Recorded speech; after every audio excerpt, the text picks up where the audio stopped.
Alors bonjour et bienvenue dans mon univers, ou la vie sonore. Alors aujourd'hui j'aimerais prendre un moment pour répondre à une question qui revient souvent, et cette question c'est qu'est-ce que le tantra? Parce que si tu regardes sur internet, effectivement tu vas trouver des définitions, 1000 définitions, 1000 points de vue, et parfois même contradictoires. Alors ici je vais essayer d'éclaircir un peu ce point, avec du moins ce que j'en ai compris. Je vais donner un peu des symboles, les couleurs, et puis parler des origines aussi et de ce que le tantra apporte vraiment. Donc si on décortique le mot tantra en sanskrit, on a deux racines. Le tan, qui est tanoti, qui signifie tisser, étendre, déployer. Et le tra, de trayati, qui lui signifie transformation, outil, méthode. Et si on assemble les deux, le tantra pourrait être compris comme un outil qui va servir à déployer notre conscience, à libérer notre énergie vitale. Imagine comme une grande toile où chaque fil, qui correspond à nos émotions, nos désirs, nos blessures, nos élans, fait partie de ce tissu de notre vie. Et le tantra ne cherche pas à couper les fils qui dérangent, mais au contraire vraiment va nous inviter à intégrer tous ces fils pour vraiment venir tisser ce tissu vivant, sacré de notre vie. Et c'est là déjà une belle clé du tantra. Le tantra ne rejette rien, il embrasse la totalité de l'existence. Et chaque fil a son importance. Dans la tradition, le tantra, historiquement, est apparu en Inde, aux alentours des... Enfin, il y a plus de 1500 ans en tout cas. Et on le retrouve à la fois dans l'hindouisme, le bouddhisme, le shivaïsme, dans beaucoup de cultures. On pourrait le définir en trois, parce que c'est à la fois une philosophie qui dit que tout est unifié, que tout est un, que tout est sacré. C'est également une pratique avec des rituels, des méditations, des respirations, des postures, des mantras. Et c'est aussi un texte sacré. Voilà, parce que les tantras sont des manuels spirituels, des écrits.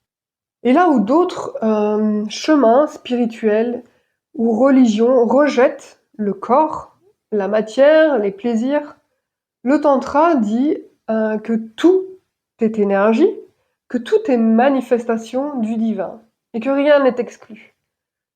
Même pas la sexualité, même pas la mort, même pas la colère. Tout peut devenir porte d'éveil, porte de connaissance, quand cela est vécu avec conscience. Donc le tantra et le tao sont un peu les deux seules écoles spirituelles, on va dire, qui intègrent vraiment la globalité de tout l'être. Pour comprendre un peu mieux, on pourrait parler des couleurs du tantra, parce qu'effectivement il existe beaucoup d'écoles et beaucoup d'approches, beaucoup de chemins différents qui mènent à cette même but d'éveiller la conscience. Donc là-dedans, on retrouve du tantra blanc, qui est la voie de la méditation, de la prière, du yoga, des mantras, des chants dévotionnels. Voilà, c'est une voie qui est plutôt tournée vers l'intérieur, vers l'élévation de la conscience, par des méthodes plutôt individuelles, je veux dire. Le tantra blanc est aussi appelé la voie de la main droite.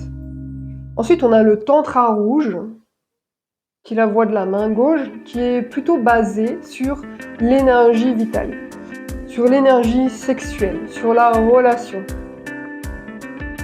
Et comment, dans des jeux de relations, je peux venir activer cette énergie sexuelle en moi.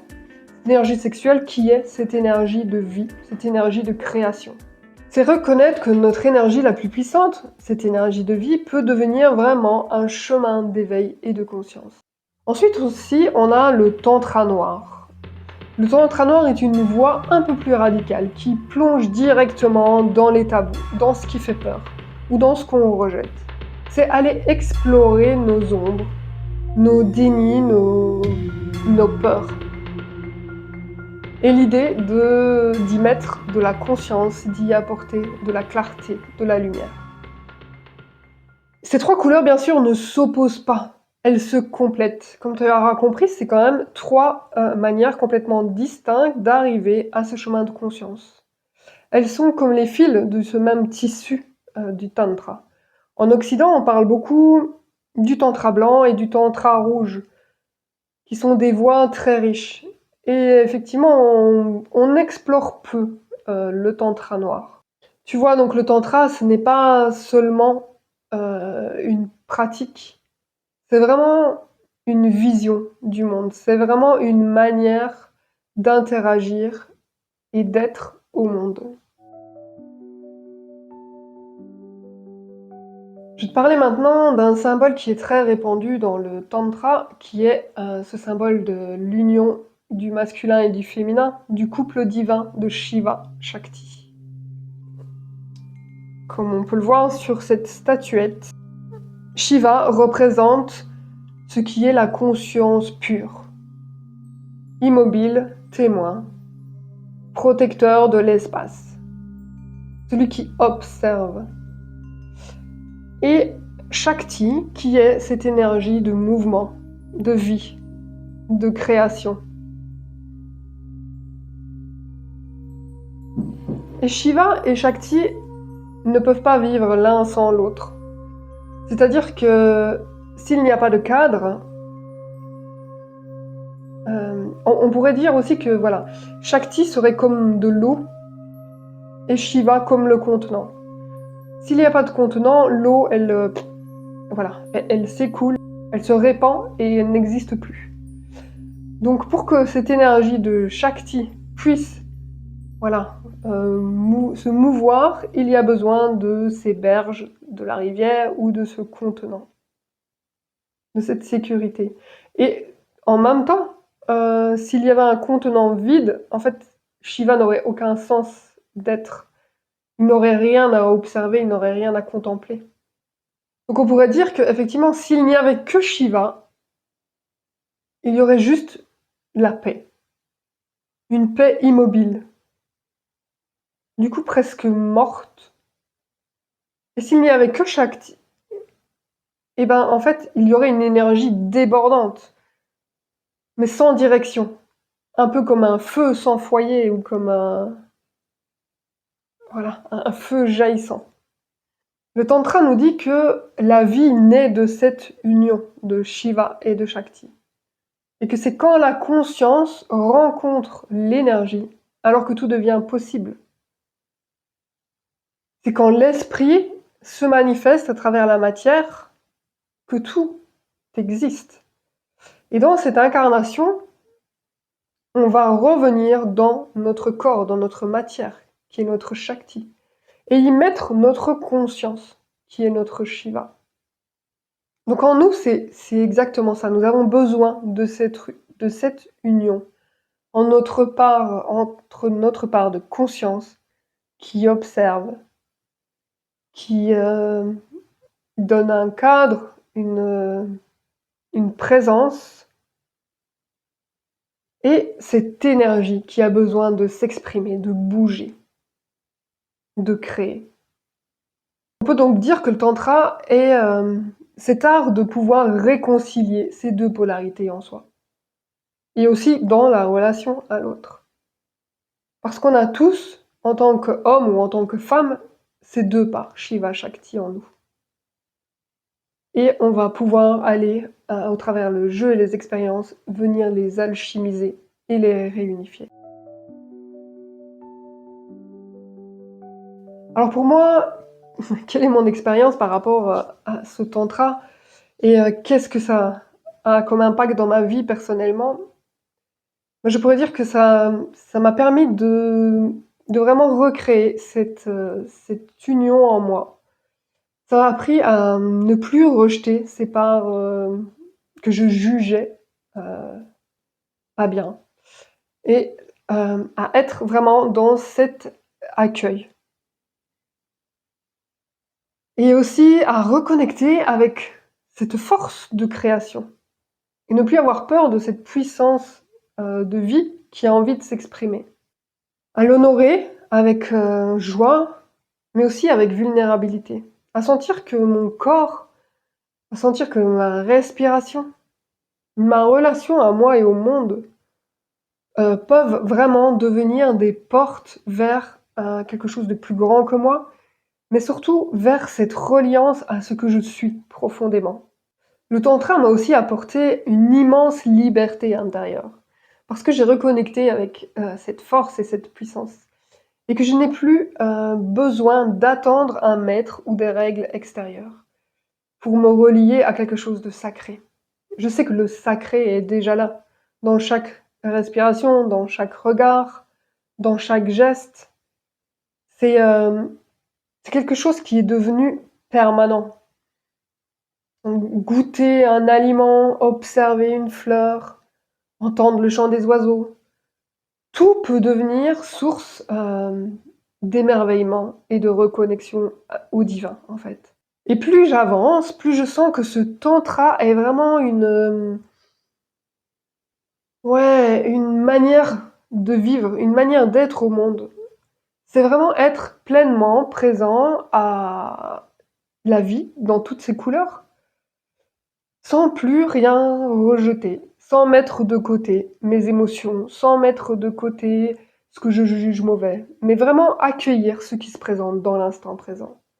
Donc c'est vraiment revenir en présence dans mes sensations, dans mes ressentis, avec cette qualité de conscience et de bienveillance qui n'est pas là pour juger, qui est là pour amener de la lumière, de la conscience, de la clarté.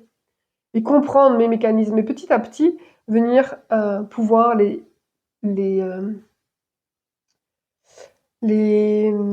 alchimiser, les modifier, les transformer vers quelque chose de beaucoup plus pacifique, vers quelque chose de beaucoup plus léger, vers quelque chose de beaucoup plus joyeux aussi. Parce que ce à quoi on résiste persiste. Donc là, vraiment, c'est m'ouvrir à cette qualité d'écoute et cette qualité d'accueil avec cette conscience éclairée. Si je pouvais le définir, je dirais que c'est une voix vraiment joyeuse et incarnée. Une voix intégrative qui a transformé ma manière d'aimer, ma manière d'être au monde, et qui m'a ouvert ces portes de la création, qui m'a ouvert cette porte de l'élan de oser être moi, de oser me montrer, de oser partager,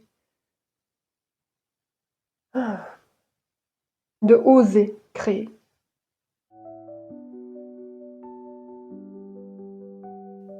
Alors en conclusion, voilà, je pourrais dire qu'effectivement, il existe bel et bien tant de définitions du tantra, parce que c'est un chemin vaste. C'est un chemin multicolore, multidimensionnel aussi, qui peut aussi bien être méditatif, corporel, relationnel, énergétique. Il englobe vraiment toutes les dimensions de notre être. Mais si je devais résumer, je dirais que le tantra est vraiment une manière d'honorer la vie, en chaque instant, en réconciliant la conscience et l'énergie, la matière et le spirituel, le Shiva et le Shakti, l'humain et le divin. Alors merci à toi d'avoir partagé ce voyage avec moi, et si tu as envie d'explorer davantage cette voie du tantra, je propose régulièrement des petits ateliers, des petites pratiques pour découvrir de façon douce et progressive ce qu'est le tantra et ce qui va te permettre de vivre concrètement.